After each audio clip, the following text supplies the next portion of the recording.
फौज में। तो आर्मी का बेटा और किसान का बेटा कभी किसी से दबता नहीं है। वो अपने जान का परवाह न करके अपने समाज के लिए, अपने लोग के लिए लड़ता है। कहीं अत्याचार अन्याय होता है तो लोग कहते हैं कि मनीष भैया रोहित तो कम से आवाज़ तो उठाई तो हम नहीं खाती। पत्रकार बनने के लिए इच्छुक हैं, जो चाहते हैं कि हम भी पत्रकार बने, अपने दिल पर और अपने कहीं न कहीं जिगर पर हाथ रखकर आप कसम खा लीजिए, जब आप पत्रकार बनेंगे तो कहीं न कहीं आपको मुकदमा भी मिलेगा, फर्जी एनएसए भी लगेगा और आपको जेल भी जाना पड़ेगा, तब जाकर आप लोग पत्रकारिता कर दीजिएगा। नहीं तो अन्यथा आप पत्रकार बनना छोड़ दीजिए। मंदर पत्रकार के ऊपर मुकदमा इसलिए लगा जाता है क्योंकि वो पब्लिक के लिए आवाज़ उठाता है। तो इस वक्त हमारे साथ मौजूद हैं आर्या पब्लिक के ऑनर राकेश गुप्ता जी।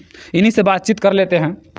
तो सर, सुनने में आ रहा है कि मनीष कश्यप जी बहुत जल्द ही हम लोगों के बीच होंगे और सभी हमारे दर्शकों से मैं यह कह भी रहा हूँ 2-3 दिनों से, और सोशल मीडिया पर लगातार यह खबरें चल रही हैं कि 2-3 दिन के अंदर मनीष कश्यप हम लोगों के बीच होंगे। तो क्या सर, इसमें क्या कितनी सच्चाई है? सच्चाई है, हमारे बड़े भैया सन ऑफ बिहार मनीष कश्यप बहुत जल्द रिहा होने वाले हैं। जितने उनके ऊपर फर्जी एनएसए लगा था, मुकदमे लादे गए थे, सब जो कि कहीं ना कहीं कोर्ट से बेल मिल गया है। और 2 से 3 दिन जितने मनीष कश्यप को देश विदेश में चाहने वाले लोग हैं, आपके कानों तक अगर हमारी आवाज़ जा रही है तो 2 से 3 दिन में आपका बिहार का बेटा रिहा होगा और आप लोग के घर घर जाकर कहीं ना कहीं आपके हर एक ज़िले में जाकर आपसे सप्रेम भेंट लेगा। यानी जितने लोग चाहें उनके लिए आंदोलन किए हैं, उनके लिए दिन रात कहीं ना कहीं इंतजार कर रहे हैं कि हमारा बिहार का बेटा जो हमारे गरीब मजदूर असहाय वंचित लोगों के लिए लड़ाई लड़ता था, उनके लिए कहीं ना कहीं एक बहुत वरदान साबित होगा। उनके भाई, उनके बेटा, उनके कहीं ना कहीं जितने चाहने वाले लोग हैं बहुत जल्द उनके द्वार पर जाएंगे और मुलाकात करेंगे उनसे। तो ये बात सच्चाई है कि बहुत जल्द 2 से 3 दिन में मनीष कश्यप बाहर आ जाएंगे। तो सर, ये भी बताया जा रहा है कि उनके ऊपर जो फर्जी भी मुकदमे लगाए गए थे, 8-10 नहीं, 20-30 नहीं, 30-40 मुकदमे लगाए गए थे, तो उसके बारे में क्या कहेंगे सर आप? देखिए, सब फर्जी आखिर मुकदमा क्यों लगाया जाता है, जरा सोचिए। थोड़ा सा मैं चाहूँगा कैमरा पर्सन करीब आ जाइए। देखिए, एक पत्रकार, सच्चा ईमानदार पत्रकार के ऊपर मुकदमा इसलिए लगाया जाता है क्योंकि वो पब्लिक के लिए आवाज़ उठाता है और सच्चाई के खिलाफ न जाए। सच्चाई के खिलाफ न जाए। जहाँ तक भ्रष्ट सिस्टम में बैठे जो लोग होते हैं, वो आवाज़ को दबाने के लिए मुकदमा फर्जी लगवाते हैं, मानहानि का केस करते हैं कहीं ना कहीं और जेल भिजवाते हैं। उन्हीं लोगों को कष्ट होती है। गरीब लोग तो कभी मुकदमा नहीं लगवाएंगे। गरीब लोग के लिए आप आवाज़ उठाते हैं। एक पत्रकार तभी बनना, भाई साहब मैं बोल दूं, जो पत्रकार बनने के लिए इच्छुक हैं, जो चाहते हैं कि हम भी पत्रकार बने, अपने दिल पर और अपने कहीं ना कहीं जिगर पर हाथ रखकर आप कसम खा लीजिए, जब आप पत्रकार बनेंगे तो कहीं ना कहीं आपको मुकदमा भी मिलेगा, फर्जी एनएसए भी लगेगा और आपको जेल भी जाना पड़ेगा, तब जाकर आप लोग पत्रकारिता कर दीजिएगा। नहीं तो अन्यथा आप पत्रकार बनना छोड़ दीजिएगा। क्योंकि आप जीता जागता उदाहरण एक मनीष का सबूत देख सकते हैं। अपने परिवार को त्याग कर सिर्फ अपने बिहार वासियों के लिए, 14 करोड़ लोगों के लिए दिन रात बंदा लड़ा और आज कहीं ना कहीं फर्जी एनएसए उनके ऊपर लगाया गया। और मनीष का सब बोले थे कि जिस दिन मैं जेल से आऊँगा 180 दिन के बाद से तेजस्वी यादव की सरकार गिरा दूंगा। ये शब्द उनको बुरा लग गया तेजस्वी यादव जी को। और कहीं ना कहीं तमिलनाडु के गवर्नमेंट से काफ़ी मित्रता थी उनको, तो फर्जी एनएसए लगा दिया गया, फर्जी वीडियो बनाने का। हालांकि मामला सही है, ये मामला सही है सर। वहाँ पर तमिलनाडु में आज भी मारा जा रहा है, आज भी पीटा जा रहा है। पर सरकारें दरकिनार करने का काम करती है, अपने कामों को छुपाने का प्रयास करती है। यही सच्चाई है।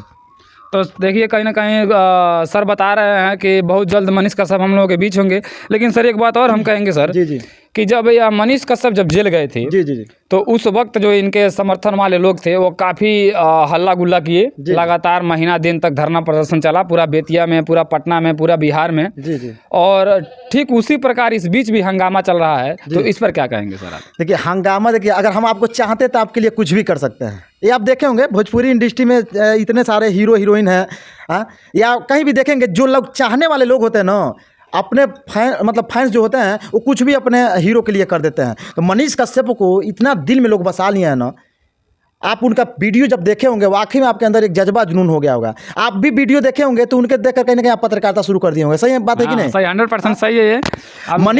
मनीष कश्यप वर्तमान में भगत सिंह है और भगत सिंह को देखकर काफ़ी भगत सिंह अपने माता पिता को त्याग कर, और माता पिता भी अपने बेटे को कहीं ना कहीं ये रास्ता दिखा दिए, तुम भी जाओ मनीष कश्यप बनकर दिखाओ। जो बेटा अपने माता पिता को त्याग कर अपने क्षेत्र के लिए, अपने कहीं ना कहीं समाज के लिए, अपने गरीब असहाय मजदूर परिवारों के लिए, अपने देश के लिए अपना जान का परवाह न करके, जो कि सिर्फ समाज के लिए आवाज़ उठाता है। तो हर एक माता अब यही चाहती है कि हर एक बेटा मनीष कश्यप बने, बस यही चाहती है। आप भी कहीं ना कहीं मोटिवेट हुए हैं। जी सर। हाँ, तो कहीं ना कहीं इनका कहना जो है कि 100% है सर।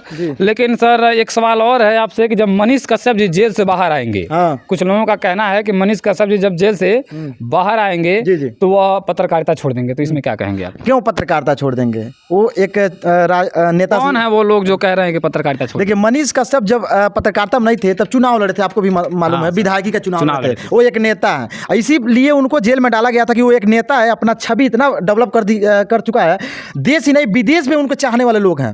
तो इसीलिए विपक्ष के जो नेता हैं वो डर गए थे मनीष कश्यप से कि अभी इतना इसका कहीं ना कहीं फेमस हो रहा है, सभी लोग इसके नाम से जान रहे हैं, तो कुछ दिन के बाद से मुख्यमंत्री की दावेदारी कर लेगा। जब संसदीय चुनाव जीतेगा तो मुख्यमंत्री के पद पे आ जाएगा। तो इसीलिए तेजस्वी यादव कहीं ना कहीं तेजस्वी का कुर्सी का डर सता रहा है। डर सता रहा था, इसलिए कहीं ना कहीं फर्जी मुकदमा लदवाया गया, NSA लगाया गया। आज वो बिहार का बेटा आएगा फिर उसी अंदाज में दहाड़ेगा। वो भगत सिंह देखिए, घायल शेर समझते हैं, घायल शेर क्या होता है? खूंखार होता है। जब वो शेर आएगा कि अपना प्रज्वलित जो रूप होता है, विराल रूप होता है, वो दिखाएगा और फिर उसी अंदाज में मनीष कश्यप दहाड़ेगा सन ऑफ बिहार।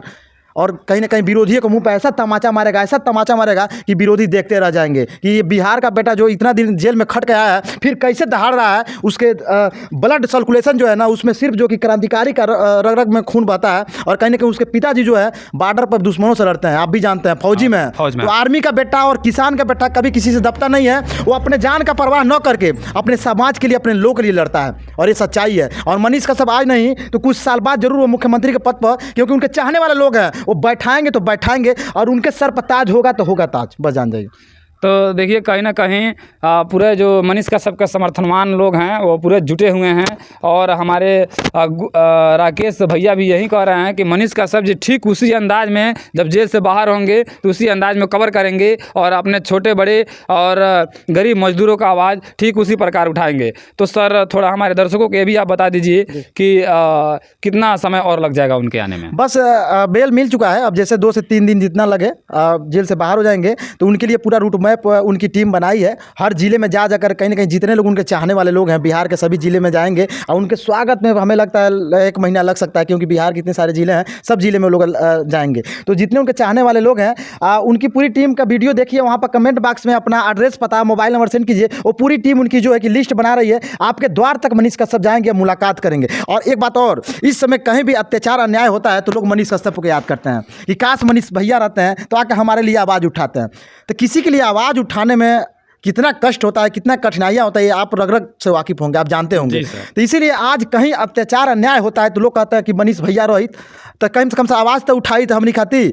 लोग यही याद करते हैं, बहुत जगह सुनने को मिला, बहुत जगह सुनने को मिला कि मनीष भैया रहते हैं, चाहे मनीष कश्यप रहते हैं, त्रिपुरारी मुरारी जो पांडे हैं या तिवारी हैं, कि रहते हैं तो कम से कम हमने की आवाज़ तो उठाते हैं। आज लोग यही उम्मीद में कि कब आ जाएँ फिर हमारे लिए आवाज़ बने। हो कहीं ना कहीं आपने देखा कि मनीष कश्यप बहुत जल्दी हम लोगों के बीच रहेंगे। और आर्या पब्लिक से राकेश भैया जी बार बार इस बात को समझा रहे हैं कि बहुत जल्दी मनीष कश्यप हम लोगों के बीच होंगे और हम लोगों की टीम बहुत जल्द पटना जाएगी। जैसे मनीष कश्यप जी बाहर आएंगे, जैसे वो आएंगे हम लोग निकलेंगे और आप लोगों की सारी वो खबरें दिखाएंगे किस तरह मनीष कश्यप जी का स्वागत किया जा रहा है। तो सर हमारे दर्शकों से क्या कहेंगे आप मनीष कश्यप? देखिए, दरअसल अभी हम लोग उत्तर प्रदेश के कुशीनगर जिले में हैं और कुशीनगर जिले से भी हम सभी डिजिटल मीडिया के पत्रकार उनको चाहने वाले हैं।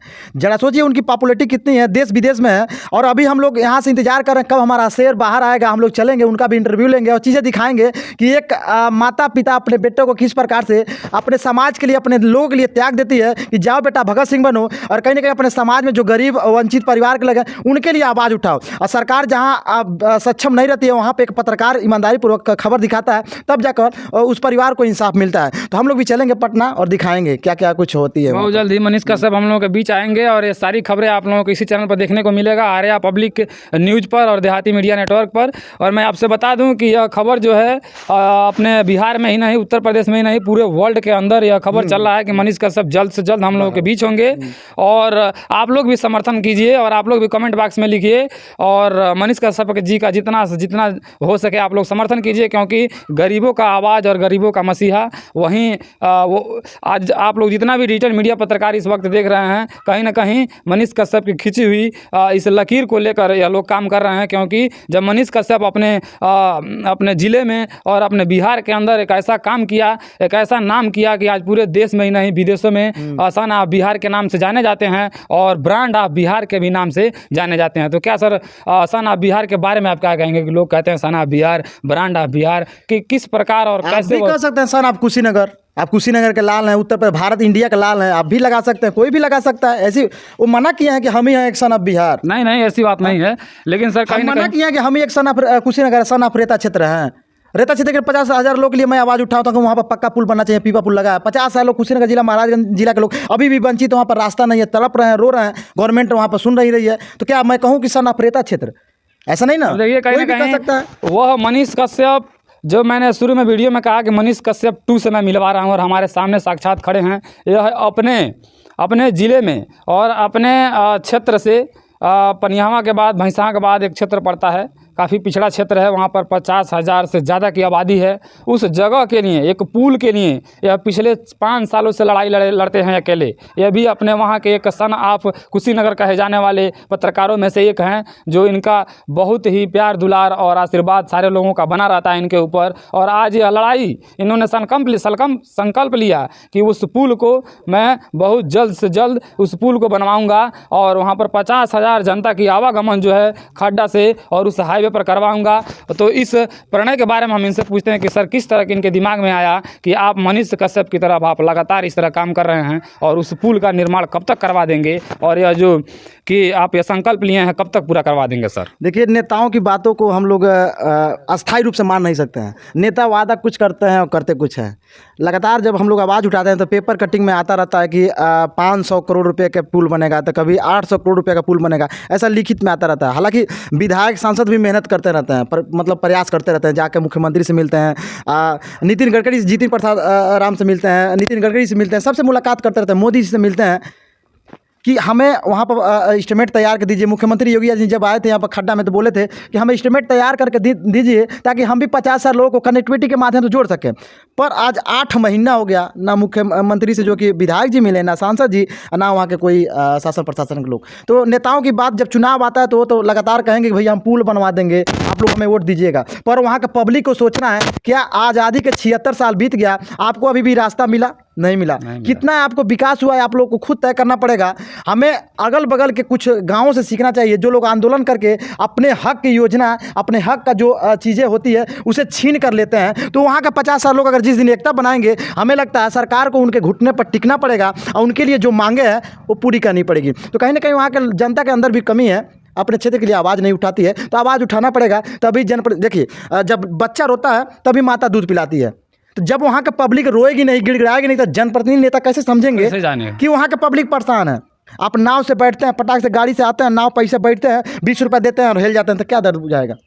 साल में, कई साल में एक बार आते हैं। हाँ, उसी नाव पे आप वीडियो बनाइए ना, आपके पास स्मार्टफोन है भैया, वीडियो बनाकर दिखाइए प्रतिनिधि को कितना हमें दिक्कत होता है।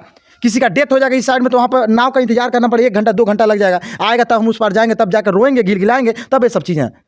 तो कहीं ना कहीं सब समस्या होता है। तो लोगों को वहाँ पर पब्लिक को जागरूक होना पड़ेगा, अपने क्षेत्र के लिए आवाज़ उठाना पड़ेगा, तभी जाकर हमें आज़ादी मिलेगी। अन्यथा आज़ादी ज़िंदगी में नहीं मिलेगी, अकेले हमारे कुछ करने से कुछ नहीं होगा। बाकी आपसे बताया गया कि राकेश भैया निरंतर उस पुल के लिए लगातार मेहनत कर रहे हैं और इनका संकल्प और इनका जो भगवान की कृपा से जो आवाज़ उठा रहे हैं वो जल्द से जल्द सुनवाई हो। और आप लोग भी साथ दीजिए, समर्थन कीजिए इनका, क्योंकि बिना समर्थन के कुछ होने वाला नहीं है। जहाँ तक यह वीडियो जा रही है, आप लोग शेयर कमेंट लाइक कीजिए। इनके चैनल पर मैंने नीचे हैशटैग किया है, उनके चैनल पर जाइए और चैनल के माध्यम से देखिए पूरा मामला क्या है। इनके चैनल पर उस पुल को लेकर तमाम सी वीडियोज़ हैं और आप लोग समर्थन कीजिए, साथ दीजिए।